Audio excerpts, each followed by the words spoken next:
नमस्कार, स्वागत है आपका एएनबी न्यूज में और मैं हूं जुबैर खान।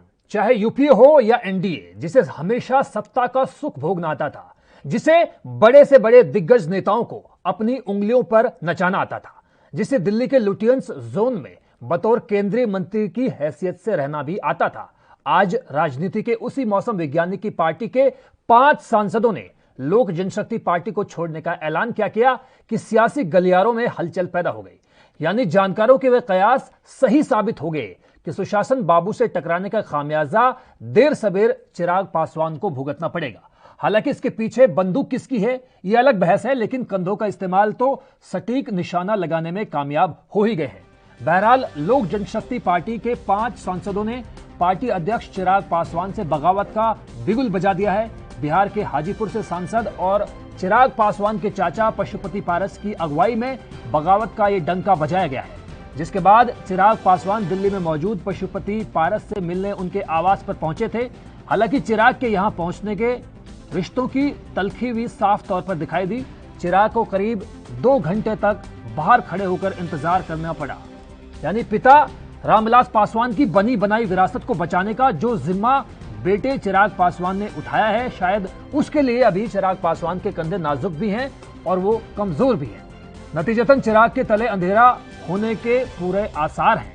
लिहाजा अब चिराग को एक्टर के साथ साथ डायरेक्टर, प्रोड्यूसर और स्क्रिप्ट राइटर की भूमिका खुद ही निभानी होगी, क्योंकि जनाब ये बिहार की पॉलिटिक्स नहीं आसा, ये आग का दरिया भी है और इसे खुद ही पार करना पड़ता है।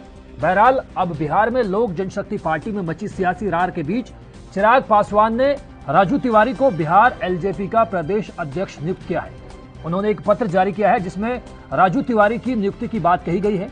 उन्होंने लिखा है कि मुझे आपको लोक जनशक्ति पार्टी की बिहार इकाई का प्रदेश अध्यक्ष मनोनीत करते हुए प्रसन्नता हो रही है। मुझे विश्वास है कि आपके कुशल नेतृत्व के द्वारा बिहार इकाई में लोक जनशक्ति पार्टी और ज्यादा मजबूत होगी। आपको बता दें कि सांसद चाचा पशुपति पारस और सांसद चचेरा भाई यानी प्रिंस राजू चिराग पासवान की कार्यशैली से असंतुष्ट हैं। प्रिंस राज की नाराजगी इस बात को लेकर थी कि बिहार प्रदेश लोक जनशक्ति पार्टी का अध्यक्ष पद का बंटवारा करके राजू तिवारी को कार्यकारी अध्यक्ष बनाया गया था। इससे पहले बुधवार को चिराग पासवान ने प्रेस कॉन्फ्रेंस कर पशुपति पारस पर निशाना साधा। चिराग पासवान ने कहा कि मैं चाहता था कि परिवार की बात बंद कमरे में निपट जाए, लेकिन अब ये लड़ाई लंबी चलेगी और कानूनी तरीके से चलेगी।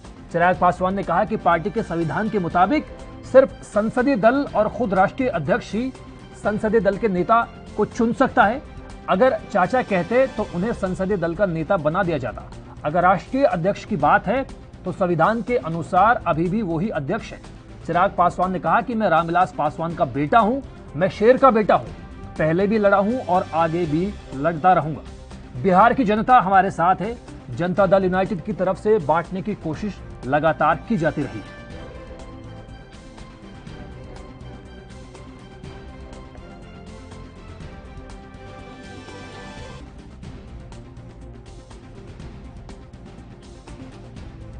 आज जब चुनाव खत्म हुए उसके बाद से कहीं ना कहीं निरंतर, और चुनाव के दौरान भी, चुनाव से पहले भी, मुझे याद है जब पापा अस्पताल में भी थे तो उस वक्त भी कई बार कुछ लोगों द्वारा और जनता दल यूनाइटेड के द्वारा खास तौर पर मेरी पार्टी लोक जनशक्ति पार्टी को तोड़ने का प्रयास निरंतर तब भी किया जा रहा था। मुझे याद है कि मेरी शायद पापा की जब आखिरी बार बात पार्टी के कुछ नेताओं से हुई थी जब वो आईसीयू में थे, तो उस वक्त भी जब उनकी बात हुई तो उन्होंने इसी बात को कहा कि क्यों मीडिया में इस तरीके की भ्रामक खबरें आती हैं। उनकी चाचा से भी बात हुई, चाचा को भी उन्होंने इसी बात के बारे में कहा कि क्यों बार बार ये खबरें आती हैं कि भाई पार्टी टूट रही है, पार्टी अलग हो रही है, इस तरह की जानकारी क्यों आती है। बट बहरहाल निरंतर एक लंबे समय से एक बात स्पष्ट थी कि पार्टी में कुछ लोग जो संघर्ष के रास्ते पर चलने के लिए तैयार नहीं थे, जो चाहते थे कि भैया हम लोग कंफर्टेबल पॉलिटिक्स में रहें, कि चलिए जो हो रहा है ठीक है, होता रहे, ऐसे ही गठबंधन है, ठीक गठबंधन है, लड़ेंगे जीतेंगे। और हकीकत है, मैं इस बात को मैं झुठला नहीं रहा हूं कि अगर जनता दल यूनाइटेड, लोक जनशक्ति पार्टी, भारतीय जनता पार्टी, तीनों दल अगर साथ मिलकर बिहार में विधानसभा का चुनाव लड़ते तो हम लोग का एक तरफा, जिस तरीके से लोकसभा में हम लोग 40 में से 39 सीटें हम लोग जीते, विधानसभा में भी हम लोग का परिणाम उसी तरीके से आता। पर उसके लिए मुझे नतमस्तक होना पड़ता मौजूदा मुख्यमंत्री नीतीश कुमार जी के सामने, उसके लिए मुझे समझौता करना पड़ता अपनी नीतियों से। मैंने बिहारी फर्स्ट विजन डॉक्यूमेंट जो पूरे बिहार में हम लोगों ने घूमकर हर एक जिले हर एक प्रखंड में जाकर वहां के लोगों से सुझाव लेकर जो हम लोगों ने तैयार किया था उसको सम्मिलित करने से साफ इनकार कर दिया गया। किसी भी गठबंधन में एक नॉर्मल प्रैक्टिस रहा है कि आप कॉमन मिनिमम प्रोग्राम आप ड्राफ्ट करते हैं, साझा न्यूनतम कार्यक्रम के हिसाब से सरकार चलती है। और मेरा भरोसा नहीं था कि भैया आपका साथ निश्चय बिहार में विकास कर सकता हूं। और मुझे लगता है कि हर वो व्यक्ति जिसको बिहार से प्यार है, बिहारियों से प्यार है, बिहार के युवाओं से प्यार है, अपने समाज से प्यार है, हर वर्ग के समाज से प्यार है, जो व्यक्ति बिहार से प्यार करता हो वो शायद अपनी बातों को इतनी प्रमुखता से रखता है जितनी प्रमुखता से मैंने रखा। और उसके सामने ना मैं झुका, ना मैंने किसी तरीके का मैंने समझौता किया। चिराग पासवान जी ने प्रदेश अध्यक्ष पद से मुझको क्यों हटाया, आप इसका जवाब उनसे मांगिए। हमारे नेतृत्व में चुनाव हुआ बिहार लोकसभा में और 6 में 6 सांसद हम चुनाव जीते और पूरे देश में लोक जनशक्ति पार्टी का जो परसेंटेज ऑफ वोट है सभी दल से अधिक आया। ये गवर्नमेंट का रिपोर्ट है, चुनाव आयोग का रिपोर्ट है। जब अच्छे ढंग से बिहार का शासन चल रहा था, संगठन का काम हो रहा था, फिर कौन सी ऐसी परिस्थिति आ गई कि चिराग पासवान जी गैर कानूनी ढंग से हमको अध्यक्ष पद से हटा दिए, जबकि अध्यक्ष पद से हटाने का उनको कोई अधिकार नहीं था। उसमें पार्लियामेंट्री बोर्ड के चेयरमैन थे, राष्ट्रीय अध्यक्ष नहीं थे, लेकिन फोर्सली उसने जो है सो हमसे अध्यक्ष पद ले लिया। क्यों, क्या इसका कारण है? खाली इतना ही बात चिराग पासवान से पूछिए। मतभेद का मेन कारण वो है। और दूसरा कारण है कि हम लोग चाहते थे कि एनडीए गठबंधन में चुनाव लड़े, वो तैयार नहीं हुए। अकेला चलो, अकेले चुनाव लड़े, नतीजा हुआ कि आज लोक जनशक्ति पार्टी बिहार में समाप्ति की ओर चला गया। लेकिन आपकी सांसद हैं, उनकी भी तो बेटी चुनाव लड़ी, वो भी तो विधानसभा चुनाव लड़ी, वीणा देवी की बेटी भी तो चुनाव लड़ी विधानसभा। क्या आप कौन है जी, कौन है जी, क्या है जी? मैं टाइम्स नाउ से हूँ। हाँ, तो आप टाइम्स से किस पार्टी से चुनाव लड़ी? वो भी तो लोजपा से ही लड़ी। एनडीए गठबंधन में नहीं हुआ जी, लोजपा से बहुत लोग लड़ा, लोजपा से तो बहुत लोग लड़ा, एनडीए गठबंधन में तो चुनाव नहीं हुआ। तो फिर आपने जो कहा कि चिराग ने एनडीए गठबंधन के तहत नहीं चुनाव लड़ा और हम लोग चाहते थे, तो आपकी सांसद वीणा देवी की बेटी। अरे सब डर से क्या मजबूरी था, मजबूरी था। जब इन लोगों ने थ्रेटनिंग दिया कि तुम नहीं लड़ोगे तो तुमको हम पार्टी से निकाल देंगे, तो मजबूरी में चुनाव बहुत ही लोग लड़ा। चिराग पासवान, वीणा देवी की लड़की बेटी तो नहीं लड़ी, चिराग पासवान जी के बहनों भी लड़े, मृणाल भी लड़ा, प्रिंस राज के भाई भी लड़ा। ऐसा नहीं है कि सिर्फ वही लड़ा, लेकिन लड़ने से क्या फायदा हुआ? गठबंधन तो था नहीं, सबकी हार हो गई। यही आक्रोश है। फिलहाल वक्त एक ब्रेक का हुआ है। ब्रेक के उस पार जब लौटेंगे तो दिखाएंगे आपको कि चाचा भतीजे के बीच हुई इस मैदानी जंग में असल वारिस कौन है।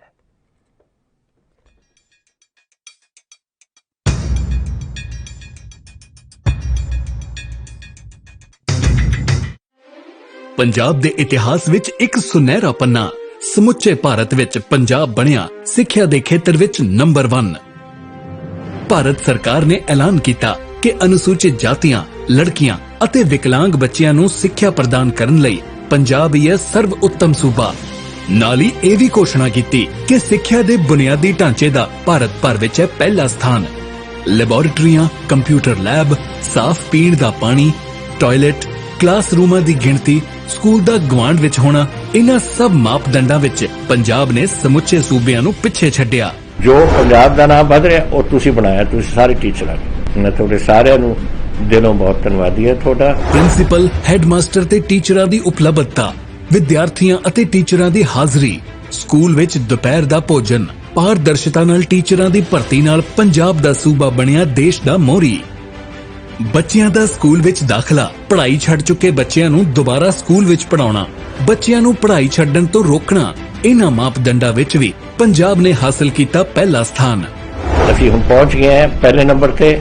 ਹੁਣ ਆਪਾਂ ਪਹਿਲੇ ਨੰਬਰ ਤੋਂ ਉਤਰਨਾ ਨਹੀਂ, ਉੱਥੇ ਹੀ ਰਹਿਣਾ ਹੈ ਔਰ ਉੱਥੇ ਹੀ ਤਗੜੇ ਰਹਿਣਾ ਹੈ। ਪੰਜਾਬ ਸਰਕਾਰ ਰੱਖੇ ਤੁਹਾਡੇ ਬੱਚਿਆਂ ਦਾ ਖਿਆਲ।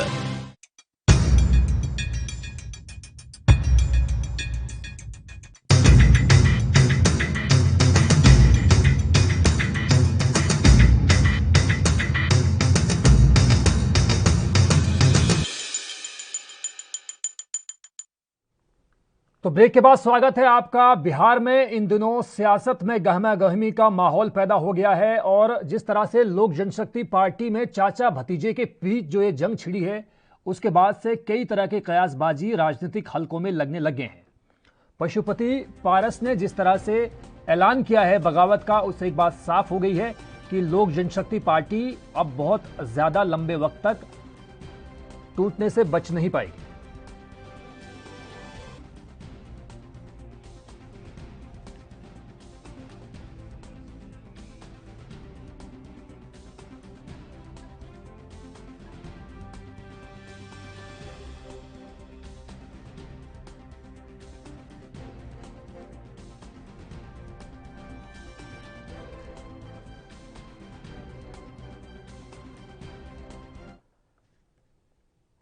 और इस वक्त हमारे साथ खास मेहमान मौजूद हैं। इस चर्चा में हमारा साथ देने के लिए हमारे साथ मौजूद हैं संदीप चौधरी जी, पॉलिटिकल एक्सपर्ट हैं, प्रिंस बजरंगी जेडीयू से हैं, और कमर आजाद साहब जो एलजेपी नेता हैं। तीनों मेहमानों का सबसे पहले बहुत बहुत स्वागत है सर एएनबी न्यूज में। सबसे पहले मेरा जो सवाल है वो जेडीयू के प्रिंस बजरंगी साहब से है। सर मैं ये जानना चाहूंगा कि जब हाथियों की लड़ाई होती है तो खामियाजा जो है घास को भुगतना पड़ता है, क्या ये कहावत चिराग पासवान पर सटीक बैठती है? क्योंकि जिस तरह से बिहार विधानसभा चुनाव में बीजेपी और जेडीयू ने अलायंस के बतौर इलेक्शन लड़ा तो जरूर था, लेकिन दोनों पार्टियों में कहीं ना कहीं ये होड़ दिखाने की थी कि बिहार में नंबर 1 की हैसियत से हमें रहना है, और इसी का मोहरा बन गए चिराग पासवान। जी नमस्कार। सबसे पहले तो मैं अपने चैनल के माध्यम से सभी दर्शकों को नमस्कार करना चाहता हूँ। और जैसा कि आपने बताया कि जिस प्रकार से बिहार विधानसभा चुनाव में बीजेपी जेडीयू के बीच मोहरा बनेंगे चिराग पासवान जी, तो मोहरा बने हैं या खुद ब खुद बने हैं, इसकी जांच करनी होगी, इसकी परखनी होगी हम लोग की बात।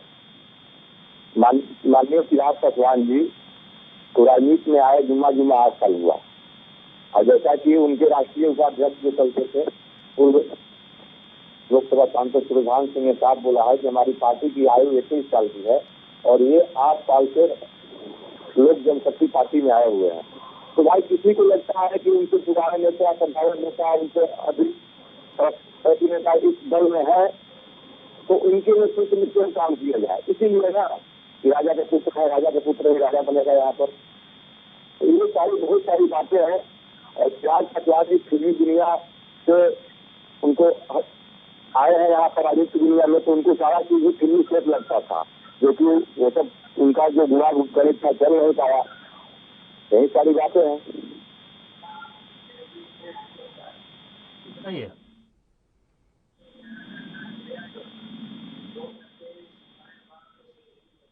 जी लगता है प्रिंस बजरंगी अपनी बात को पूरा कर चुके हैं। मेरे साथ मौजूद हैं इस वक्त संदीप चौधरी जी भी। संदीप जी आपसे मेरा बड़ा सवाल ये कि जिस तरह से हरियाणा में इस तरह की एक घटना देखी गई, कह सकते हैं कि इंडियन नेशनल लोकदल के बीच में जो रार पैदा हुई, वहां पर चाचा भतीजे के बीच में ऐलाने जंग हो गई, मैदान जंग भी हो गई, और नतीजा आपके सामने है। अभय चौटाला जो है इंडियन नेशनल लोकदल को लेकर एक तरफ हो गए हैं, जननायक जनता पार्टी बन गई है चाचा भतीजे की रार के बाद। यूपी की अगर हम बात करें तो वहां पर भी शिवपाल सिंह यादव, रामगोपाल यादव और अखिलेश यादव के बीच जो कुछ हुआ वो सबके सामने है। अब बिहार में भी ऐसी स्थिति पनपने जा रही है या पनप चुकी है कि एलजेपी में जिस तरह से चिराग पासवान और चाचा पशुपति पारस के बीच में ये जो ऐलान जंग का ऐलान हो चुका है, बगावत हो चुकी है, आप इसको भारतीय संविधान के मद्देनजर लोकतंत्र के हित में कैसे देखते हैं? और फिलहाल वक्त एक ब्रेक का हुआ है, ब्रेक के उस पार भी जारी है चर्चा इसी बात को लेकर कि जिस तरह से बिहार में लोक जनशक्ति पार्टी टूटने के कगार पर है, उसके बाद में उसका भविष्य क्या है।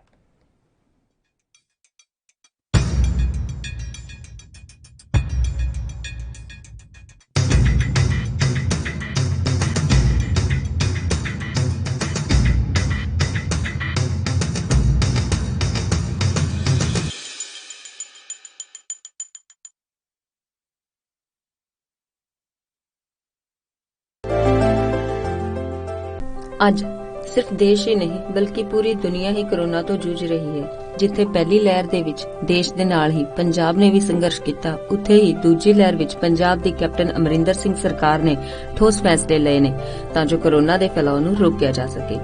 ਇਨ੍ਹਾਂ ਸਭ ਤੋਂ ਇਲਾਵਾ ਜੇ ਅਸੀਂ ਗੱਲ ਕਰੀਏ ਜ਼ਿਲ੍ਹਿਆਂ ਦੀ ਤਾਂ ਸਰਹੱਦੀ ਜ਼ਿਲ੍ਹਾ ਗੁਰਦਾਸਪੁਰ ਉਹਨਾਂ ਜ਼ਿਲ੍ਹਿਆਂ ਦੇ ਵਿੱਚ ਸ਼ਾਮਿਲ ਹੈ ਜਿੱਥੇ ਸਿਹਤ ਸੇਵਾਵਾਂ ਨੇ ਆਪਣਾ ਲੋਹਾ ਮਨਵਾਇਆ ਹੈ ਅਤੇ ਇਸ ਦਾ ਨਤੀਜਾ ਇਹ ਹੈ ਜਦੋਂ ਦੇਸ਼ ਦੇ ਹੋਰਨਾਂ ਜ਼ਿਲ੍ਹਿਆਂ ਵਿੱਚ ਕੋਰੋਨਾ ਦੇ ਕੇਸ ਵਧ ਰਹੇ ਸਨ ਤਾਂ ਦੂਜੇ ਪਾਸੇ ਗੁਰਦਾਸਪੁਰ 'ਚ ਕੋਰੋਨਾ ਦਾ ਗ੍ਰਾਫ ਲਗਾਤਾਰ ਡਿੱਗ ਰਿਹਾ ਸੀ। ਦਰਅਸਲ ਗੁਰਦਾਸਪੁਰ ਜ਼ਿਲ੍ਹੇ 'ਚ ਕੋਰੋਨਾ ਤੋਂ ਨਿਪਟਣ ਲਈ ਪੰਜਾਬ ਸਰਕਾਰ ਦੇ ਹੁਕਮਾਂ ਅਨੁਸਾਰ ਸਿਹਤ ਵਿਭਾਗ ਵੱਲੋਂ ਠੋਸ ਕਦਮ ਚੁੱਕੇ ਗਏ ਨੇ। ਇੱਥੇ ਸਿਹਤ ਵਿਭਾਗ ਵੱਲੋਂ 13 ਆਈਸੋਲੇਸ਼ਨ ਵਾਰਡ ਬਣਾਏ ਗਏ, ਜਿੱਥੇ ਸਰਕਾਰੀ, ਪ੍ਰਾਈਵੇਟ ਤੇ ਆਰਮੀ ਹਸਪਤਾਲਾਂ 'ਚ 265 ਆਕਸੀਜਨ ਬੈੱਡ ਲਗਾਏ ਗਏ ਨੇ। ਜ਼ਿਲ੍ਹੇ ਵਿੱਚ ਵੈਕਸੀਨੇਸ਼ਨ ਦਾ ਕੰਮ ਵੀ ਜਾਰੀ ਹੈ ਅਤੇ ਲੋਕ ਵੀ ਟੀਕਿਆਂ ਨੂੰ ਲੈ ਕੇ ਆਪਣੀ ਰਜਿਸਟ੍ਰੇਸ਼ਨ ਕਰਵਾ ਰਹੇ ਨੇ। ਸਿਹਤ ਵਿਭਾਗ ਵੱਲੋਂ 18 ਤੋਂ 44 ਅਤੇ 45 ਸਾਲ ਤੋਂ ਉੱਪਰ ਉਮਰ ਵਾਲਿਆਂ ਦਾ ਟੀਕਾਕਰਨ ਕੀਤਾ ਜਾ ਰਿਹਾ ਹੈ। ਜ਼ਿਲ੍ਹੇ ਵਿੱਚ ਕੁੱਲ 217 ਸੈਂਟਰ ਸਥਾਪਿਤ ਕੀਤੇ ਗਏ ਨੇ, ਜਿੱਥੇ ਰੋਜ਼ਾਨਾ 4000 ਦੇ ਕਰੀਬ ਕੋਰੋਨਾ ਟੈਸਟ ਕੀਤੇ ਜਾ ਰਹੇ ਨੇ।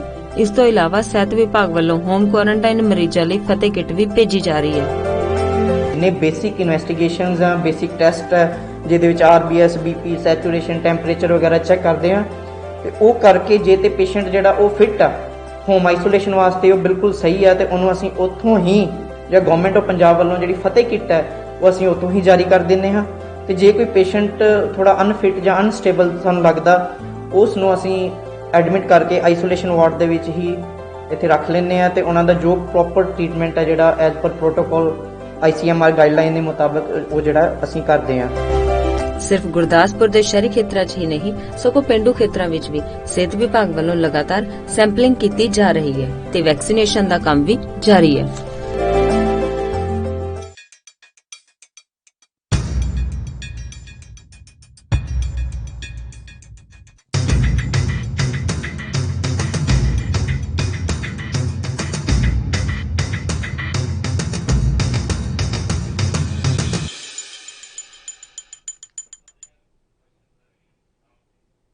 तो ब्रेक के बाद स्वागत है आपका। और हम सवाल पूछ रहे थे ब्रेक पर जाने से पहले संदीप चौधरी जी से कि यही कि हरियाणा में चाचा भतीजों के बीच में रार पैदा हुई, नतीजा हमारे सामने मौजूद है। यूपी में भी ऐसा ही कुछ देखने को मिला, जहां पर अखिलेश यादव को सत्ता से बेदखल एक तरह से होना पड़ा, और अब बिहार में भी हालात जो है इसी तरह के हैं। संदीप जी, तो क्या माना जाए, क्या समझा जाए और क्या देखा जाए कि जिस तरह से लोक जनशक्ति पार्टी के 5 सांसदों ने बगावत का ऐलान कर दिया है, क्या लोक जनशक्ति पार्टी को अब टूटा हुआ मान लिया जाए या कोई अभी भी गुंजाइश बाकी है?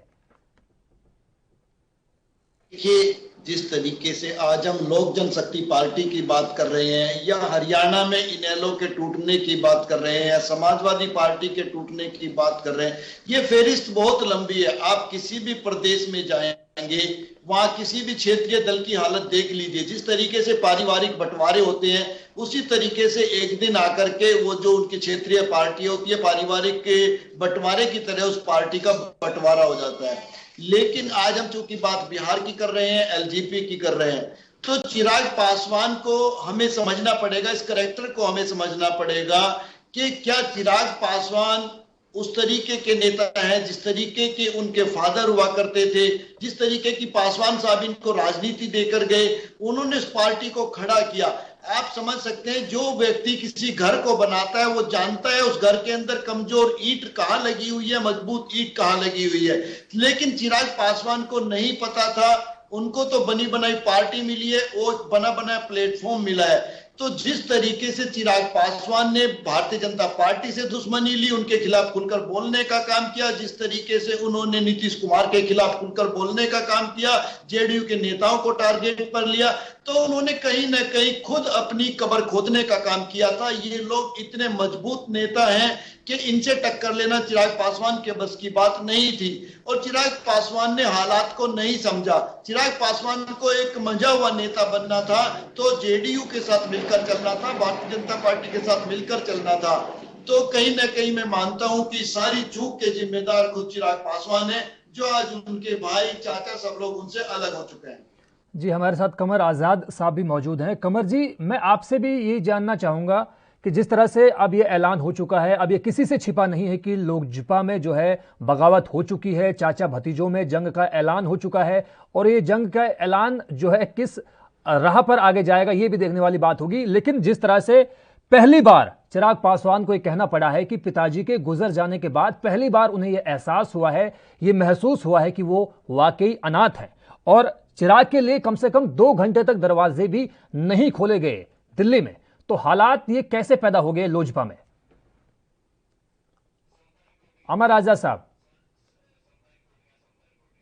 जी। संदीप जी, मैं यही सवाल आपसे पूछना चाहूंगा कि जिस तरह से पहली बार कहना पड़ा है चिराग पासवान को कि पहली बार उन्हें ये महसूस हुआ है, पहली बार उनको ये एहसास हुआ है कि वो अनाथ हो गए हैं, जिस तरह से पशुपति चाचा जो हैं उन्होंने बगावत का ऐलान किया है। तो आपकी नजर में उनका ये कहना कैसा है? देखिए, बहुत अच्छा सवाल है आपका। मैं ये मानता हूं कि उनके फादर साहब के एक्सपायर होने के बाद, पासवान जी के न होने के बाद चिराग को पहली बार एहसास हुआ, क्योंकि अभी तक जो चिराग की रेस्पेक्ट थी, जो चिराग के लिए राजनीति के दरवाजे खुले हुए थे, जो दूसरे नेता उनको एक सम्मान देते थे, वो केवल उनके पिताजी की वजह से था, वो पासवान साहब की वजह से था। लेकिन जब उन्होंने अपना प्लेटफॉर्म तैयार किया, खुद राजनीति के मैदान में आए, खुद राजनीतिक डिसीजन लेने स्टार्ट किए, तब उनको पता चला हकीकत क्या है, उनकी रेस्पेक्ट क्या है, उनका सम्मान क्या है। और आज की तारीख में उन्हें अगर चाचा के दरवाजे पर जाना पड़ता है तो इसका मतलब उन्हें कहीं ना कहीं राजनीति समझ आ रही है कि उनके पैरों के नीचे से जमीन खिसक चुकी है। और जब आपके पास से पार्टी टूट जाती है, आपका राजनीतिक जो जनाधार है वो खिसक जाता है, आपके विधायक, एमपी, एमएलए, सांसद आपको छोड़ देते हैं, तब आपको पता चलता है कि मैं आखिर हूं कहां। तो आज की तारीख में चिराग को इस चीज का एहसास हो चुका है कि जो पार्टी थी, पार्टी कार्यकर्ताओं की होती है, पार्टी उसकी होती है जो पार्टी को खड़ा करते हैं, जो पार्टी को दिन रात अपनी मेहनत से सींचते हैं। और हकीकत यह है कि चिराग पासवान ने पार्टी को कभी भी अपने खून पसीने से नहीं सींचा था। जी संदीप जी, दोबारा मैं लौटूंगा आपके पास, और प्रिंस बजरंगी जी मैं आपके पास भी लौटूंगा, लेकिन उससे पहले मैं अमर आजाद साहब से दोबारा से यही सवाल पूछना चाहूंगा कि सर, लोक जनशक्ति पार्टी में टूट हो चुकी है, बगावत हो चुकी है, और आगे कहा यह जा रहा है कि सही मायनों में चिराग पासवान जो है अभी परिपक्व है ही नहीं पार्टी को संभाल सके जो। तो क्या जेडीयू नेताओं का यह कहना वाजिब है? जेडीयू नेता जो कह रहे हैं वो बिल्कुल गलत कर रहे हैं। अगर चिराग पासवान परिपक्व नहीं होते, देखिए राजनीति में सिर्फ सत्ता में रहना ही राजनीति नहीं होती है। तो जो मुख्यमंत्री थे नीतीश कुमार, उनको 71 सीट से 42 सीटों पर ला करके खड़ा करने वाला यही चिराग पासवान है। इनके पदाधिकारियों ने कहा कि चिराग पासवान ने हमें सबसे ज्यादा नुकसान पहुंचाया। अगर चिराग पासवान सभी सीटों पर अगर अपने प्रत्याशी उतार देते तब इनकी सरकार यहाँ नहीं बनती और आरजेडी की सरकार यहाँ बन जाती। लेकिन अमर आजाद साहब, इलेक्शन में ये सबके सामने मौजूद है, जग जाहिर है कि जिस तरह से आग उगली थी चिराग पासवान ने नीतीश कुमार के खिलाफ, और मोदी जो है प्राइम मिनिस्टर जो है देश के, नरेंद्र मोदी, उनके फेवर में बहुत सारे बयान दिए थे, उनकी मुखालिफत कभी नहीं की, उनका विरोध कभी नहीं किया, और एनडीए के खिलाफ भी वो कभी नहीं गए। लेकिन बावजूद इसके लगातार पूरे इलेक्शन के दौरान वो नीतीश कुमार के खिलाफ बयानबाजी करते रहे। तो क्या ये मान लिया जाए कि उस बयानबाजी का ये खामियाजा अब चिराग पासवान को भुगतना पड़ रहा है? तो ये तो देखिए, जेडीयू और नीतीश कुमार जी पहले भी लोक जनशक्ति पार्टी को तोड़ी है जब 2005 में। आज मुख्यमंत्री नीतीश कुमार हैं तो कहीं ना कहीं हमारे स्वर्गीय नेता रामविलास पासवान की देन है। अब उन्हें मुख्यमंत्री बनने का ऑफर मिला था, मगर उन्होंने बोला कि हमको मुस्लिम मुख्यमंत्री चाहिए। तो नीतीश कुमार क्या बन पाते? उस समय रामविलास पासवान जी मुख्यमंत्री बन रहे थे। तो और ये जो इनका जो एनडीए का जो प्रोग्राम था विधानसभा में, तो चिराग पासवान ने सिर्फ तो यही कहा कि मैं फर्स्ट बिहार बिहारी फर्स्ट की जो बात कर रहा हूँ उसमें बिहार के युवाओं को रोजगार देने की बात है, उनका स्वास्थ्य सुविधा है, शिक्षा है, और बहुत सारी ऐसी बात है। तो कॉमन एजेंडा जो एनडीए का बनना चाहिए वो बने, मगर इन लोगों ने, तो नीतीश कुमार तो तानाशाही है, ये कहते सिर्फ हमारा ही एजेंडा चलेगा। तो ये गलत है। जब आप गठबंधन में हैं तो सभी पार्टियों की सहभागिता, उनकी नीतियां, पॉलिसी आपको अपनानी होगी। प्रिंस बजरंगी जी, अमर आजाद को आपने बहुत ही गौर से सुना, बहुत ही ध्यान से सुना, और बिहार इस बात के लिए जाना जाता है कि वहां पर महादलितों की एक बहुत बड़ी आबादी है, वोटिंग के लिहाज से वहां पर अति पिछड़ों की एक बहुत बड़ी आबादी है जनसंख्या के लिहाज से, और 6% पासवान वोटर्स भी बिहार में मौजूद हैं, ये किसी से छिपा नहीं है। तो ऐसे में क्या मान लिया जाए कि नीतीश कुमार की जो सोशल इंजीनियरिंग को लेकर एक कोशिश होती है, उस कवायद को भुनाने के लिए अब ये पॉलिटिकल इंजीनियरिंग की जा रही है जेडीयू की तरफ से एलजेपी को तोड़ने के लिए? देखिए, ये सरासर बेबुनियाद आरोप है। लोकसभा के साथी अभी बोल रहे थे, हम गौर से इनकी बातों को सुन रहे हैं, काम कर रहे थे। जिस प्रकार इन्होंने बताया कि चिराग पासवान जी हैं, जनता दल के लोगों ने जिस प्रकार से बोला, उसके बाद तोड़ने का काम किया, बहुत तरह की बातें उन्होंने की। तो मैं बता देना चाहता हूँ कि अब आप समझिए जिस प्रकार से विगत दिन जो विधानसभा बिहार चुनाव हुए थे, चिराग पासवान जी ने जिस प्रकार से नफरत की राजनीति की थी, जिस प्रकार से मुख्यमंत्री जी पर शब्दों का चयन करके तरह तरह के आरोप लगाए थे, इससे साफ जाहिर होता है कि किस तरह की राजनीति करते हैं। और एक दूसरे का घर तोड़ने के प्रयास में थे, दूसरे का घर तोड़ने का काम कर रहे थे, दूसरे को नीचे दिखाने का काम कर रहे थे। आज वो खुद इसके लेकर गुफ्तगू है। प्रिंस बजरंगी जी, हम आपसे आपकी बात पूरी करवाएंगे ब्रेक के बाद। फिलहाल वक्त एक ब्रेक का हुआ है, जल्द लौटते हैं।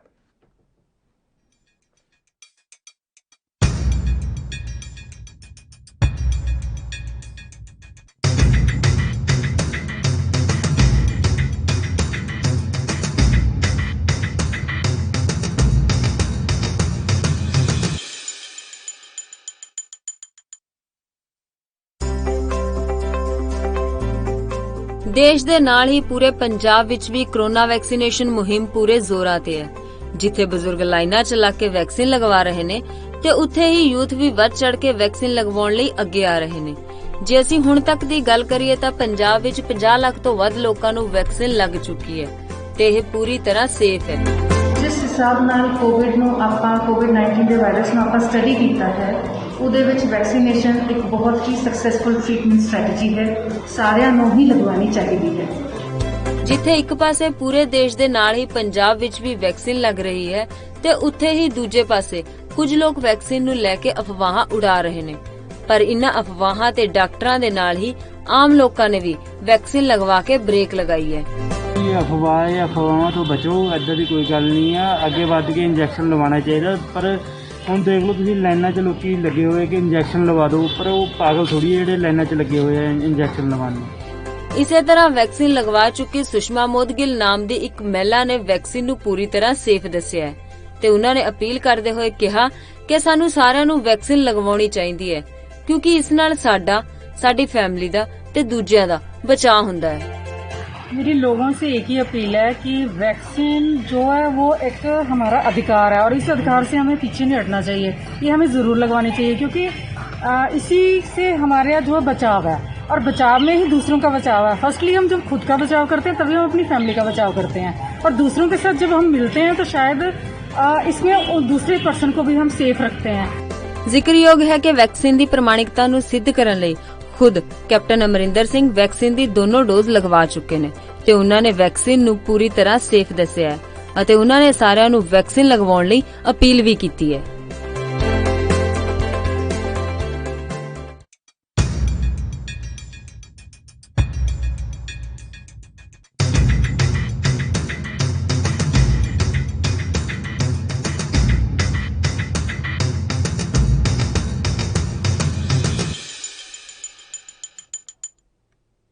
तो ब्रेक के बाद स्वागत है आपका। हमारे साथ तीनों हमारे खास मेहमान बने हुए हैं। संदीप चौधरी जाने माने पॉलिटिकल एक्सपर्ट हैं, प्रिंस बजरंगी मौजूद हैं हमारे साथ, कमर आजाद भी एलजेपी की तरफ से जुड़े हुए हैं। हम लगातार इसी बात पर बात कर रहे हैं कि लोक जनशक्ति पार्टी का असल राजनीतिक वारिस कौन है, लेकिन उससे पहले ये रिपोर्ट देखिए।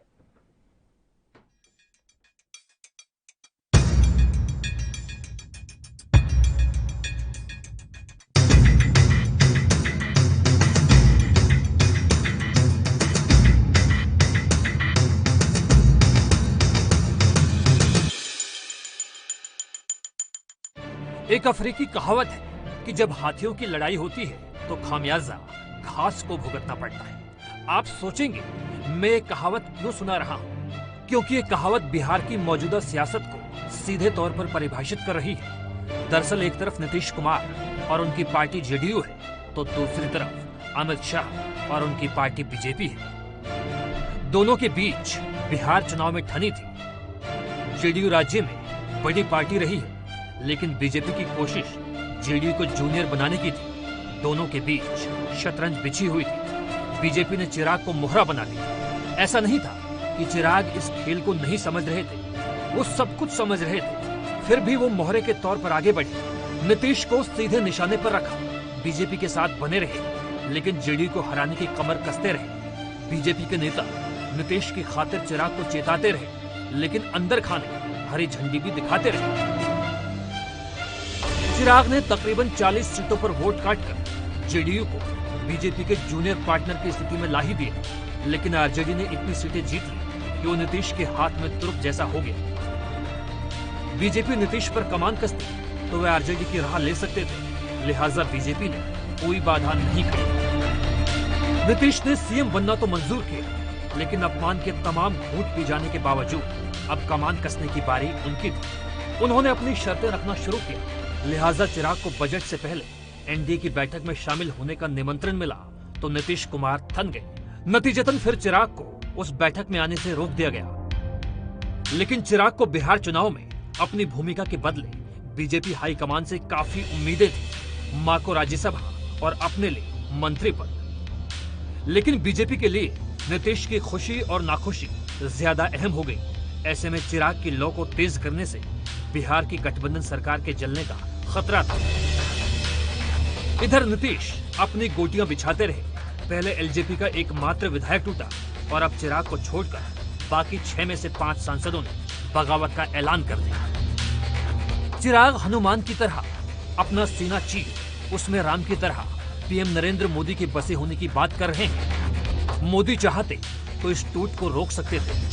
हो सकता है पीएम मोदी ने चाहा भी, लेकिन फिर नीतीश को नाराज कर उन्हें कोई दूसरी राह लेने का खतरा कौन मोल दे। खासतौर पर पश्चिम बंगाल चुनाव की हार के बाद बिहार गंवाना आत्मघाती राजनीति साबित होती।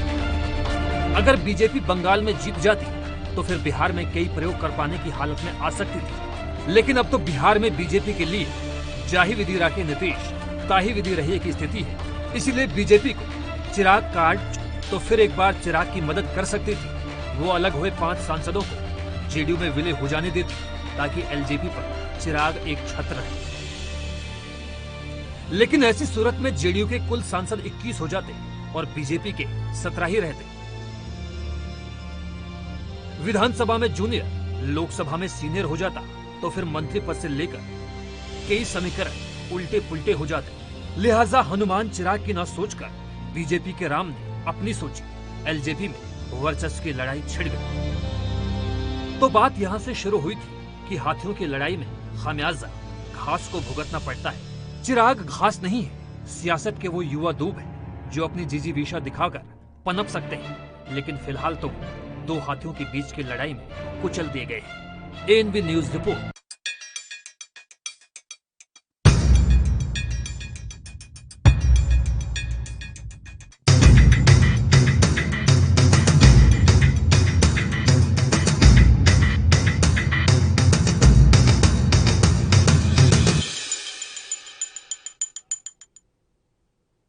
तो हमारे साथ तीनों मेहमान लगातार जुड़े हुए हैं। तीनों मेहमानों ने इस खास रिपोर्ट को भी सुना, लेकिन मेरा सवाल दोबारा से प्रिंस बजरंगी जी से ही है।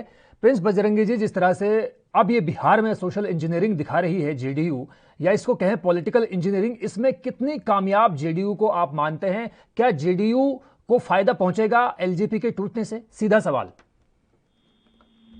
देखिए, सबसे पहले तो मैं बताना मैं चाहता हूँ कि हमारे दल के राष्ट्रीय अध्यक्ष और बिहार के मुख्यमंत्री नीतीश कुमार जी का कभी ये मानना नहीं है, लोग तोड़ने में विश्वास नहीं करते हैं, जोर से लेकर चलने में विश्वास करते हैं। चाहे बिहार की जातीय समीकरण की आप बात पर अगर सवाल मेरे से पूछे हैं, क्या राजनीतिक समीकरण पर हम लोग सबको साथ लेकर चलने में विश्वास करते हैं।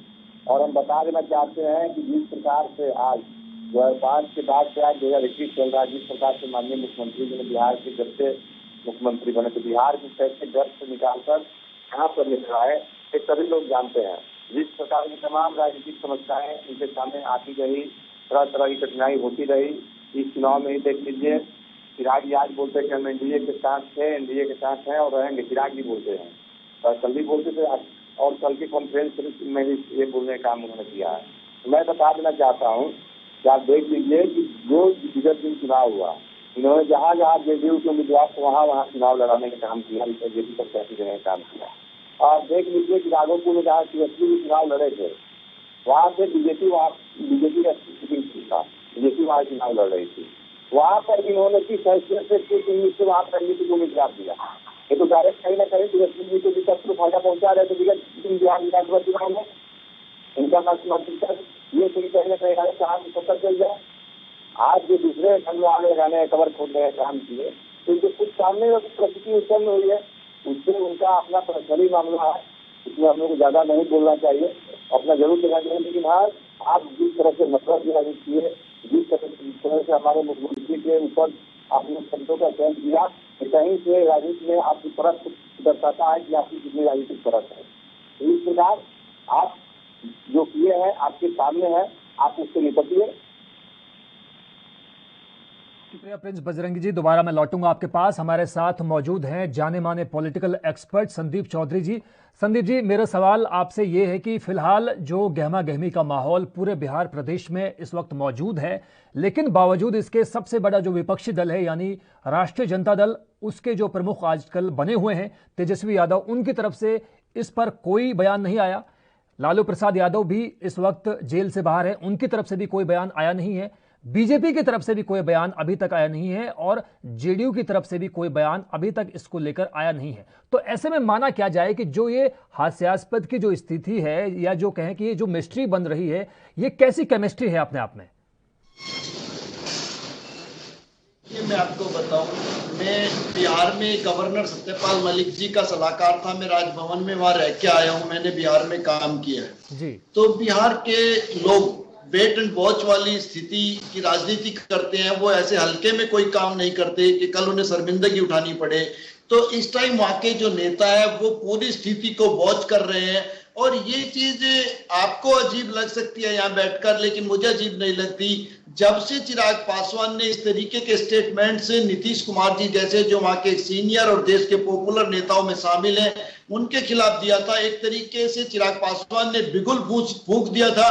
लेकिन वो उनको एक कहावत है कि ठंडा करके खाने की आदत है, उन्होंने पूरा मौका दिया। और आज जिस तरीके से एलजेपी टूट गई है, पूरे तरीके से बिखराव हो गया, चिराग पासवान अकेले खड़े रह गए हैं, तो कहीं ना कहीं नीतीश कुमार ने इनको राजनीति सिखाने की कोशिश की है और राजनीति की एक सीख दी है कि राजनीति क्या चीज है। यहां से मुझे लगता है चिराग पासवान को अपना बेस बनाना पड़ेगा, अपनी पार्टी खड़ी करनी पड़ेगी और ऐसे लोगों को लेकर चलना पड़ेगा जिनको कल तोड़ा नहीं जा सकता। क्योंकि चिराग पासवान ने खुद इस तरीके के कांटे बो दिए थे जो आज उनके पैरों में चुभ रहे हैं, चाहे उनके चाचा हो, चाहे उनके जो ब्रदर हैं प्रिंस राज वो हो, चाहे उनके दूसरे सहयोगी हो। और उन्होंने मोदी जी के खिलाफ नहीं बोला, ये बात है, लेकिन उन्होंने बीजेपी को भी कभी नहीं बख्शा था। तो इस टाइम पे आप तेजस्वी यादव की बात कीजिए, बीजेपी की बात कीजिए, सब लोग स्थिति को पूरे तरीके से देख रहे हैं और अपनी नेक्स्ट क्या स्टेप होगी, क्या राजनीतिक स्ट्रेटेजी होगी, उस चीज पर विचार कर रहे हैं। जी संदीप जी, शुक्रिया आपका, आपने टेक के लिए। हमारे साथ अमर आजाद साहब भी जुड़े हुए हैं। अमर आजाद जी, आपने संदीप जी को सुना। संदीप जी ने साफ तौर पर कहा कि चिराग पासवान को अपना बेस बनाने की जरूरत है, उनको दिल्ली से निकलकर बिहार की गलियों में पहुंचने की जरूरत है। आपको मैं एक बात बताना चाहूंगा कि नीतीश कुमार की जो उम्र है 70 साल हो चुकी है, लालू प्रसाद यादव जो है बेड पर हैं, जेल से लंबे वक्त के बाद लौटे हैं, अब रामविलास पासवान इस दुनिया में नहीं है। इन तीनों बड़े नेताओं ने बिहार की राजनीति में कई तरह से झंडे गाड़े थे, तीनों का एक ही वक्त पर छात्र आंदोलन के बाद उदय हुआ था। लेकिन जिस तरह से अगर हम एग्जाम्पल के तौर पर लें जगन मोहन रेड्डी को, जिन्होंने पिता के बाद में अपनी एक अलग पार्टी बनाई, लोगों के बीच गए, क्या इस तरह की स्थिति अब चिराग पासवान के सामने मौजूद नहीं है? क्या चिराग पासवान को इस तरह के उदाहरण से सीख लेने की जरूरत नहीं है कि जिस तरह से जगन मोहन रेड्डी ने आंध्र प्रदेश में मेहनत कर अपने किले को मजबूत किया, क्या चिराग पासवान को भी अब बिहार के लोगों के बीच में जाकर लोजपा को मजबूत करने की जरूरत नहीं है? जी बिल्कुल, चिराग पासवान जी लोजपा को मजबूत, लोजपा का जो वोट बैंक है वो पहले से ही मजबूत है। भले इनके 5 MP अलग हो गए हैं, ये अलग बात है, और अभी भी आप देखेंगे कि तमाम जो है बिहार में सबसे ज्यादा लोक जनशक्ति पार्टी मजबूत है। इनके हर एक के जिला में वोट है, कैडर है। जो अखबार कल भी पूरे बिहार में प्रदर्शन हुआ है और वो सभी लोग चिराग जी के साथ है। और चिराग जी जल्द ही आएंगे बिहार, और बिहार में रह करके और वो और लोक जनशक्ति पार्टी को मजबूत करेंगे। क्योंकि जो रामविलास पासवान जी ने जो संघर्ष किया था, उन्होंने संघर्ष करके पार्टी बनाया, सभी लोगों के लिए आवाज उठाई, वो सभी जाति धर्म के लोगों के नेता बने रहे। और इस तरह से मैं कह रहा हूँ कि वो मजबूत है, आगे भी मजबूत रहेंगे, क्योंकि वो बिहार को विकास की बात करते हैं, बिहार को आगे ले जाने की बात करते हैं, बिहार के युवाओं को रोजगार देने की बात करते हैं। तो वो कहाँ से गलत है? पर ये मैं एक बात जरूर कहना चाहूंगा, जो सुन रहे हैं या एक्सपर्ट हैं, कि चिराग पासवान एक दलित है, वो रामविलास पासवान जी के बेटे हैं। मैंने देखा है कि किस तरह से अगर कोई दलित स्वतंत्र निर्णय लेना चाहता है राजनीतिक रूप से, सामाजिक रूप से, तो किस तरह से गैर अनुसूचित जाति के लोग जो हैं उन्हें सामाजिक रूप से, आर्थिक रूप से, मानसिक रूप से तोड़ने का प्रयास करते हैं। मैं जीतन राम मांझी जी का उदाहरण आप लोगों को दूंगा। जब वो सीएम बने और वो फैसला लेने लगे, दलितों की पॉलिसी बनाने लगे, तो किस तरह से उन्हें सत्ता से उतारा गया ये जग जाहिर है, सब कोई जानता है। तो चिराग पासवान जी के साथ युवा है और उनका जो बेस, जो वोटर है, कैडर है, वो उनके साथ खड़ा हुआ है। पशुपति पारस, सूरजभान सिंह, कैसर, चंदन सिंह, वीणा देवी ये लीडर नहीं है, ये एमपी हो सकते हैं। लीडर चिराग पासवान जी हैं और उनके साथ मजबूती के साथ उनका जनाधार, वोट और बिहार का जो भविष्य है, बिहार का जो चेहरा है, चाहे वो सीएम का हो, आने वाली पीढ़ियां उन्हें जरूर सीएम बनाएगी। जी अमर आजाद जी, हमारे साथ संदीप चौधरी जी भी लगातार बने हुए हैं। संदीप जी, मैं आपसे ये जानना चाहूंगा, बल्कि समझना चाहूंगा एक तरह से, कि जिस तरह से अगर हम बात करें चिराग पासवान की, तो चिराग पासवान खुले तौर पर नीतीश कुमार की मुखालिफत करते हैं, उनके खिलाफ बोलते हैं। अगर हम बात करें पशुपति पारस की, तो वो अलबत्ता नीतीश के खिलाफ बोलने से अब तक बचते रहे हैं, चाहे चुनाव की बात हो या चुनाव के बाद की अगर हम बात करें। लेकिन यहां पर यह बात देखने में आई है कि दोनों नेता, चाहे चिराग पासवान की बात हो चाहे पशुपति पारस की बात हो, दोनों नेता मोदी के कसीदे पढ़ने से नहीं चूकते। तो ये क्या समझा जाए कि मोदी से कोई उम्मीद है, बीजेपी आला कमान से कोई उम्मीद दोनों नेताओं का है? देखिए, बहुत अच्छा सवाल है आपका, क्योंकि भारतीय जनता पार्टी एक मजबूत होती पार्टी है बिहार के अंदर लगातार, और फिर भारतीय जनता पार्टी एक नेशनल पार्टी है जो दिल्ली में बैठकर भी आपकी मदद कर सकती है। और जहां तक बात अमित शाह जी की आती है या नरेंद्र मोदी जी की आती है, तो देश के बहुत ही ज्यादा पावरफुल नेता है, डिसीजन मेकर हैं, तो इनके साथ पासवान परिवार के संबंध भी अच्छे रहे हैं और राजनीति में एक खौफ लेकर चली जाती है। आप समझ सकते हैं, अगर महबूबा मुफ्ती बीजेपी के साथ सरकार बना सकती है, जिस तरीके से नीतीश कुमार के संबंध खराब होने के बावजूद बाद में संबंध सुधर जाते हैं और बीजेपी के साथ सरकार बन जाती है, तो ऐसा ऑप्शन हर कोई राजनीति में लेकर चलना चाहता है। इसलिए वो कोशिश करता है कि अगर कहीं आपके संबंध बिगड़ रहे हैं तो कहीं आपके संबंध सुधरने भी चाहिए। लेकिन जिस तरीके की दुश्मनी मैं कहूंगा नीतीश कुमार के साथ चिराग पासवान ने रखी है, ये राजनीति के लिए ठीक नहीं है। और राजनीति में कई बार कहा भी जाता है, कहावत है कि राजनीति में कोई परमानेंट दुश्मन नहीं होता, कोई परमानेंट दोस्त नहीं होता। लेकिन जिस तरीके से नीतीश कुमार के खिलाफ चिराग पासवान ने भाषा का इस्तेमाल किया, खुलकर बोले, खुलकर आरोप लगाए, और मैं कहूंगा कि राजनीति निचले स्तर तक चली गई, वो चीज ठीक नहीं थी। आज उसी चीज का बदला कहीं ना कहीं राजनीतिक रूप से मुझे लगता है जेडीयू और नीतीश कुमार चिराग। संदीप चौधरी जी, इस मसले पर हम लगातार बातचीत जारी रखेंगे, लेकिन फिलहाल वक्त एक और ब्रेक का हुआ है, ब्रेक के उस पार भी जारी है चर्चा।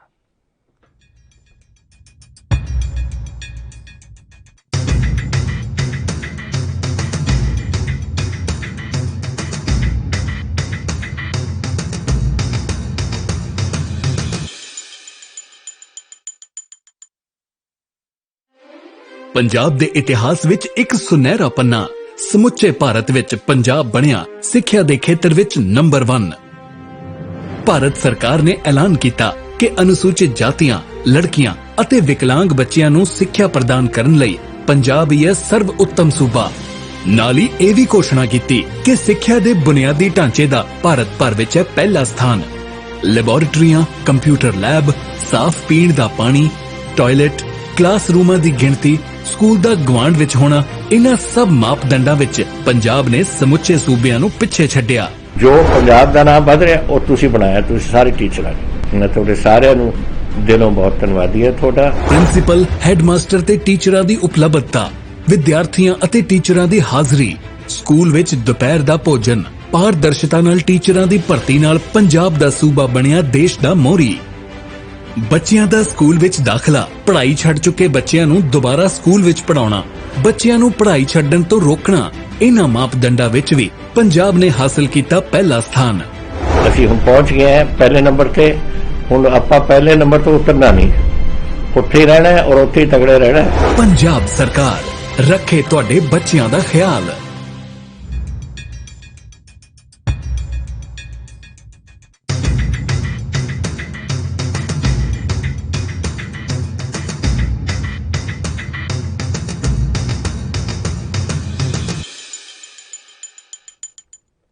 तो ब्रेक के बाद स्वागत है आपका। लोक जनशक्ति पार्टी जो है टूटने की कगार पर है। चाचा भतीजे की जो रार है अब वो खुलकर सामने आ चुकी है। मीडिया गलियारों में लगातार इस पर ही बहस मुबाहिसे हो रहे हैं कि चाचा भतीजे की जो रार है उसमें अब ये साफ हो गया है कि मौसम वैज्ञानिक की जो विरासत है उसका असल राजनीतिक वारिस कौन होगा। क्योंकि जिस तरह से रामविलास पासवान के बाद में लगातार ये कहा जा रहा था कि उनकी जो कमान है उसको संभालने के लिए सबसे ज्यादा अगर कोई अहमियत रखते हैं तो वो खुद हैं उनके बेटे यानी चिराग पासवान। लेकिन अब जिस तरह से चिराग पासवान और उनके चाचा पशुपति पारस कुमार के बीच में आपस के मनमुटाव सामने आए हैं, मतभेद हो गए हैं, मनभेद हो गए हैं, असहमति हो गई है और नाराजगी हो गई है, वो सबके सामने खुलकर अब सामने आ चुकी है। कमर आजाद जी, मैं आपसे भी आपका रिएक्शन लेना चाहूंगा। आपका टेक इस बात पर क्या है कि फिलहाल अगला जो रिएक्शन है या कहें कि अगला जो कदम है चिराग पासवान का वो क्या कुछ होने जा रहा है?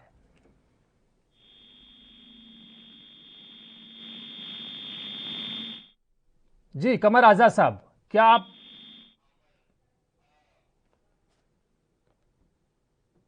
जी लगता है अमर आजाद साहब हमारे सवाल को सुन पाने में सक्षम नहीं है, तकनीकी खामी के चलते उनके पास हम नहीं पहुंच पा रहे हैं। संदीप जी, यही सवाल मेरा आपसे भी है कि जिस तरह से अब ये बात सामने हो चुकी है, सामने आ चुकी है सबके कि भाई अब यहां से आगे जेडीयू में चाचा भतीजों का एक साथ रह पाना बहुत मुश्किल होगा, तो आगे का जो कदम है चिराग पासवान का वो क्या कुछ आपकी नजर में रह सकता है?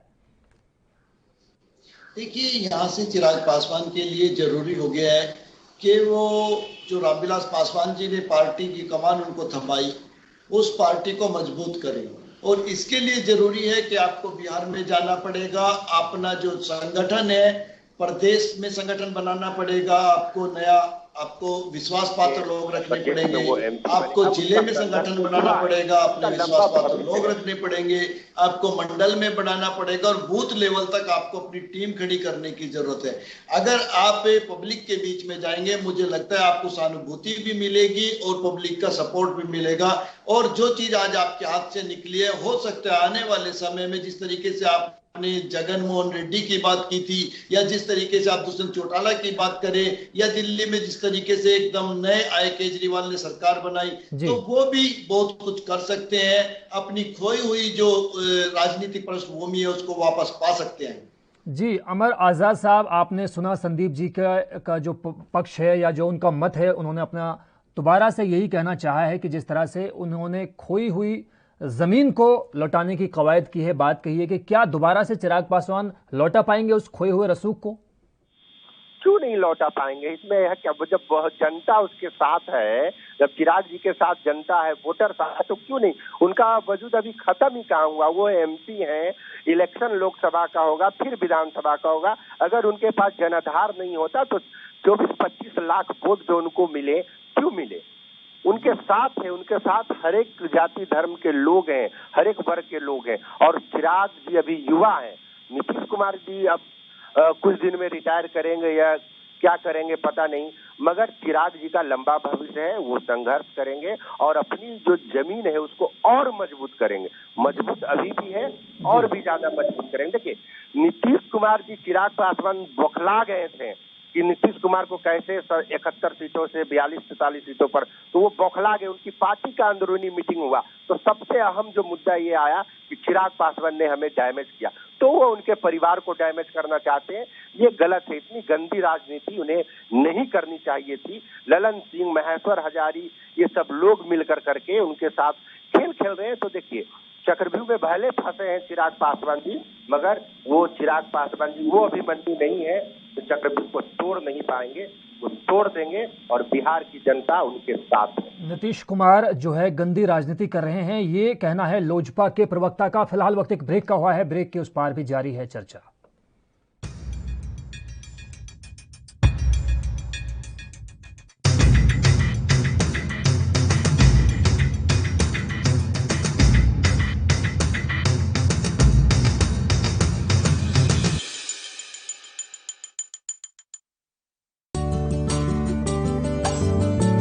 ਰਾਜਸਥਾਨ ਤੇ ਪਾਕਿਸਤਾਨ ਦੀ ਹੱਦ ਤੇ ਵਸਿਆ ਜ਼ਿਲ੍ਹਾ ਫਾਜ਼ਿਲਕਾ ਪੰਜਾਬ ਦੇ ਉਹਨਾਂ ਜ਼ਿਲ੍ਹਿਆਂ ਵਿੱਚ ਸ਼ਾਮਿਲ ਹੈ ਜਿੱਥੇ ਕੋਰੋਨਾ ਮਹਾਮਾਰੀ ਨੂੰ ਲੈ ਕੇ ਸ਼ਾਸਨ ਪ੍ਰਸ਼ਾਸਨ ਸ਼ੁਰੂ ਤੋਂ ਹੀ ਅਲਰਟ ਮੋਡ ਤੇ ਰਿਹਾ ਹੈ। ਇੱਥੇ ਮੁੱਖ ਮੰਤਰੀ ਕੈਪਟਨ ਅਮਰਿੰਦਰ ਸਿੰਘ ਦੇ ਹੁਕਮਾਂ ਅਨੁਸਾਰ ਸਿਹਤ ਵਿਭਾਗ ਵੱਲੋਂ ਸੈਂਪਲਿੰਗ ਦਾ ਕੰਮ ਜ਼ੋਰਾਂ ਤੇ ਹੈ ਅਤੇ ਜਿਹੜੇ ਲੋਕ ਕੋਰੋਨਾ ਪੋਜ਼ਿਟਿਵ ਹੋ ਰਹੇ ਨੇ ਉਹਨਾਂ ਦੀ ਰਿਕਵਰੀ ਲਈ ਵੱਖ-ਵੱਖ ਟੀਮਾਂ ਜੰਗੀ ਪੱਧਰ ਤੇ ਦਿਨ ਰਾਤ ਕੰਮ ਤੇ ਲੱਗੀਆਂ ਹੋਈਆਂ ਨੇ। ਜੇ ਗੱਲ ਰਿਕਵਰੀ ਦੀ ਕਰੀਏ ਤਾਂ ਹੁਣ ਤੱਕ ਜ਼ਿਲ੍ਹੇ ਵਿੱਚ 15,000 ਤੋਂ ਵੱਧ ਲੋਕ ਠੀਕ ਹੋ ਕੇ ਆਪਣੇ ਘਰਾਂ ਨੂੰ ਜਾ ਚੁੱਕੇ ਨੇ ਤੇ 3,000 ਦੇ ਕਰੀਬ ਲੋਕ ਹੋਮ ਆਈਸੋਲੇਸ਼ਨ ਦੇ ਵਿੱਚ ਆਪਣਾ ਇਲਾਜ ਕਰਵਾ ਰਹੇ ਨੇ। ਸਿਹਤ ਵਿਭਾਗ ਦੀਆਂ ਟੀਮਾਂ ਵੀ ਸਮੇਂ ਸਿਰ ਉਹਨਾਂ ਦੀ ਸਾਰ ਲੈਂਦੀ ਰਹਿੰਦੀ ਹੈ। ਇਸ ਤੋਂ ਇਲਾਵਾ ਜੇ ਗੱਲ ਸੈਂਪਲਿੰਗ ਦੀ ਕਰੀਏ ਤਾਂ ਹੁਣ ਤੱਕ ਫਾਜ਼ਿਲਕਾ ਜ਼ਿਲ੍ਹੇ ਵਿੱਚ 2 ਲੱਖ ਦੇ ਕਰੀਬ ਸੈਂਪਲ ਲਏ ਜਾ ਚੁੱਕੇ ਨੇ ਤੇ 10,000 ਤੋਂ ਵੱਧ ਲੋਕਾਂ ਦਾ ਵੈਕਸੀਨੇਸ਼ਨ ਹੋ ਚੁੱਕਾ ਹੈ। ਕੋਰੋਨਾ ਦੇ ਸੰਬੰਧ ਵਿੱਚ ਅਸੀਂ ਪਿਛਲੇ ਕੁਝ ਦਿਨਾਂ ਤੋਂ ਜਿਹੜੀ ਟੈਸਟਿੰਗ ਹੈ ਕਾਫੀ ਵਧਾ ਦਿੱਤੀ ਹੈ। ਸੋ ਅਸੀਂ ਇਹਨੂੰ ਹੋਰ ਅਪਗ੍ਰੇਡ ਕਰਾਂਗੇ। ਪਿੰਡਾਂ ਦੇ ਵਿੱਚ ਵੀ ਅਸੀਂ ਟੈਸਟਿੰਗ ਕਰ ਰਹੇ ਹਾਂ। ਸੋ ਉਸ ਨਾਲ ਸਾਡਾ ਜਿਹੜਾ ਮੇਨ ਯਤਨ ਹੈ ਕਿ ਜਿੰਨੀ ਜਲਦੀ ਡਿਟੈਕਸ਼ਨ ਹੋ ਸਕੇ ਉਨਾ ਵਧੀਆ ਤਰੀਕੇ ਨਾਲ ਅਸੀਂ ਟ੍ਰੀਟਮੈਂਟ ਮੁਹੱਈਆ ਕਰਵਾ ਸਕਦੇ ਹਾਂ। ਦਰਅਸਲ ਕੈਪਟਨ ਅਮਰਿੰਦਰ ਸਿੰਘ ਸਰਕਾਰ ਨੇ ਕੋਰੋਨਾ ਮਹਾਮਾਰੀ ਦੀ ਸ਼ੁਰੂਆਤ ਤੋਂ ਹੀ ਪੂਰੇ ਪੰਜਾਬ ਵਿੱਚ ਵੱਖ-ਵੱਖ ਟੀਮਾਂ ਦਾ ਗਠਨ ਕੀਤਾ ਸੀ ਜੋ ਸ਼ਹਿਰ ਤੋਂ ਲੈ ਕੇ ਪਿੰਡਾਂ ਤੱਕ ਸੈਂਪਲਿੰਗ ਦੇ ਕੰਮ ਵਿੱਚ ਰੁੱਝੀਆਂ ਹੋਈਆਂ ਨੇ। ਇਸ ਤੋਂ ਇਲਾਵਾ ਪੰਜਾਬ ਸਰਕਾਰ ਨੇ ਪਿੰਡਾਂ ਲਈ ਕੋਰੋਨਾ ਮੁਕਤ ਮੁਹਿੰਮ ਵੀ ਸ਼ੁਰੂ ਕੀਤੀ ਹੈ। ਕੋਰੋਨਾ ਪਿੰਡ ਮੁਕਤ ਅਭਿਆਨ ਤੇ ਉਸ ਚ ਵੀ ਇਹਨਾਂ ਨੇ ਜਿਹੜੇ ਸਾਡੇ ਕਰੀਬ 100 ਦੇ ਕਰੀਬ ਹੈਲਥ ਵੈਲਨੈਸ ਸੈਂਟਰ ਨੇ ਪੂਰੇ ਜ਼ਿਲ੍ਹੇ ਵਿੱਚ, ਉਹ ਸਾਰੇ 100 ਦੇ 100 ਹੈਲਥ 94 ਹੈ ਆਈ ਐਮ ਨੋਟ ਸ਼ੋਰ, ਤੇ ਉਹਨਾਂ ਸਾਰੀਆਂ ਜਗ੍ਹਾਵਾਂ ਤੇ ਕੋਵਿਡ ਟੈਸਟਿੰਗ ਸਟਾਰਟ ਕਰ ਦਿੱਤੀ ਗਈ ਹੈ ਜੀ। ਜ਼ਿਕਰਯੋਗ ਹੈ ਕਿ ਪੰਜਾਬ ਦੀ ਕੈਪਟਨ ਅਮਰਿੰਦਰ ਸਿੰਘ ਸਰਕਾਰ ਨੇ ਸ਼ੁਰੂ ਤੋਂ ਹੀ ਇਸ ਵਾਇਰਸ ਦੇ ਪ੍ਰਕੋਪ ਨੂੰ ਸਮਝਿਆ ਤੇ ਇਸ ਨੂੰ ਜ਼ਿਆਦਾ ਫੈਲਣ ਨਹੀਂ ਦਿੱਤਾ ਕਿਉਂਕਿ ਸਰਕਾਰ ਆਪਣਾ ਫਰਜ਼ ਸਮਝਦੀ ਹੈ।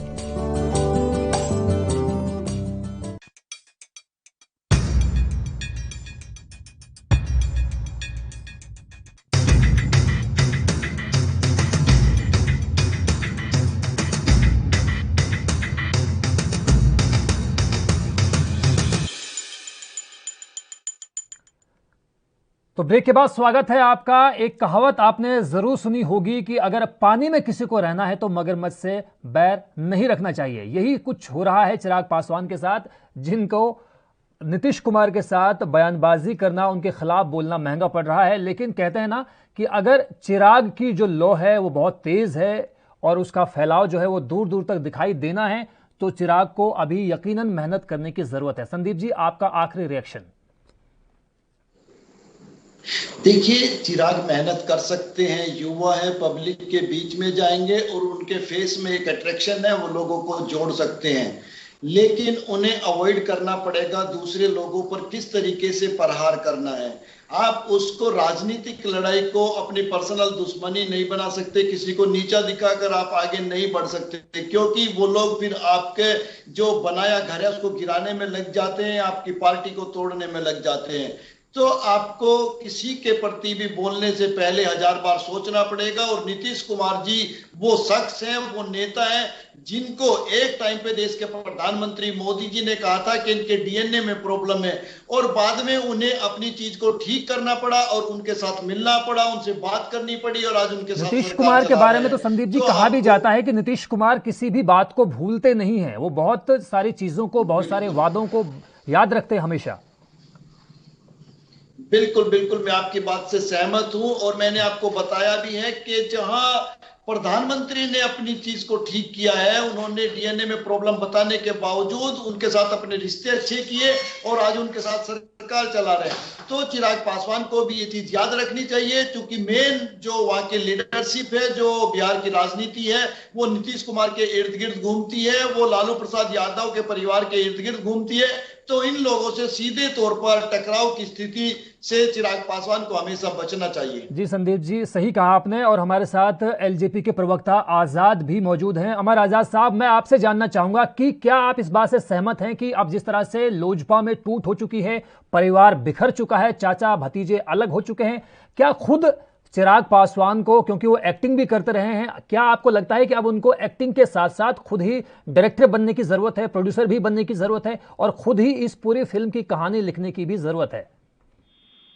बिल्कुल, ये सब कुछ चिराग पासवान जी करेंगे और जहां तक नीतीश कुमार की बात है, वो तो बोले थे कि हम मिट्टी में मिल जाएंगे पर कभी बीजेपी के साथ समझौता नहीं करेंगे। तो राजनीति में सब कुछ संभव है, सब कुछ। अगर कुछ हम लोगों से गलतियां हुई हैं तो उसमें भी हम लोग सुधार करेंगे और हम लोग का जो पॉलिसी है, पार्टी का जो एजेंडा है, जो कमजोर वर्गों के लिए काम करना है, बिहार को विकास की ओर ले जाना है, उसके लिए हम लोग तत्पर हैं। हमारी बड़ी स्ट्रेटजी बन रही है जो आने वाले सभी राजनीतिक दलों को चौकन्ना कर देगी। वो सोचने पर मजबूर हो जाएंगे कि लोजपा और इतनी मजबूत कैसे हो गई। तो आजाद साहब, आपका भी और संदीप चौधरी जी, आपका भी, दोनों मेहमानों का बहुत बहुत शुक्रिया। आपने एएनबी न्यूज के लिए अपना बेशकीमती वक्त दिया। तो जिस तरह से आपने देखा कि लोजपा में टूट जरूर हुई है, लेकिन लोजपा के कार्यकर्ता, समर्थक और पदाधिकारी अभी भी आश्वस्त हैं इस बात को लेकर कि लोजपा जो है बनी रहेगी। चिराग पासवान दोबारा से सत्ता पर एक तरह से काबिज होंगे, उसी तरह जैसे उनके पिता मौसम वैज्ञानिक रामविलास पासवान होते थे। तो फिलहाल इस चर्चा में आज इतना ही। मुझे दीजिए इजाजत। नमस्कार।